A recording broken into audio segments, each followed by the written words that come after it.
Si parlem d'un procés de certesa, parlem de que el pacient té confirmada la infecció per coronavirus, per qualsevol de les vies.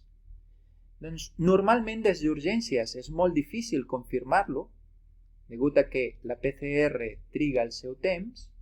Normalment aquests pacients ho fan a nivell de planta d'hospitalització. Tot i així, també des d'aquí, des d'urgències, si jo clico sobre el pacient, puc crear un procés de certesa de coronavirus. Ara bé, anem a fer-ho com si el pacient estigués ingressat.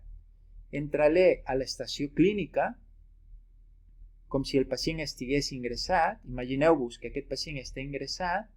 Doncs jo puc accedir al procés de certesa si clico sobre aquest diagnòstics i processos, sobre aquesta icona. Si faig clic, veuré que el pacient té una infecció per coronavirus i una P blava associada. Això vol dir que té un procés associat a aquest diagnòstic. Si jo faig clic sobre, s'obrirà l'entorn de procés que ja coneixeu, però a diferència del procés de sospita, aquí hi ha tots els camins transversals que pot passar el pacient.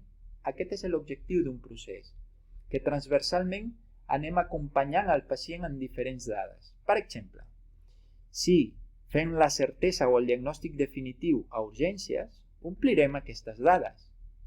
Serà una certesa a urgències. Si us fixeu, són les mateixes dades que el procés de sospita, simplement que al final, doncs, haurem dit que el pacient ja té el diagnòstic. Per una altra banda, si el pacient ingressa, per exemple, a pneumologia, a UCI o a medicina interna, doncs des d'hospitalització és on hem d'omplir les dades dintre d'aquests calaixos o passos de procés. També hi ha un pas que es diu alta urgències hospitalització i dos passos més que es diuen notificació Covid a Salut Pública i qüestionari telefònic.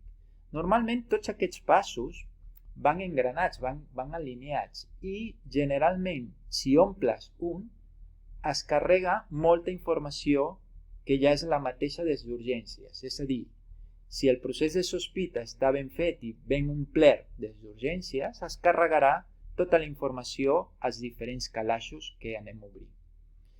Amb aquest de notificació a Salut Pública m'encarregaré de fer un vídeo específic perquè és molt important, ja que des d'aquí, si volem notificar a Salut Pública els casos, serà des d'aquí que es crearà un botó, això ho faré quan estigui activat, es crearà un botó per poder enviar automàticament aquestes dades a Salut Pública.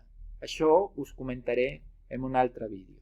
Per tant, en resum, el procés de certesa és per a aquells pacients que estan confirmats d'infecció per coronavirus i podem anar-los omplint en les diferents etapes que va traspassant el pacient, ja sigui urgències, hospitalització, alta, i mitjançant aquests dos quadrats podem o notificar o fer un qüestionari telefònic.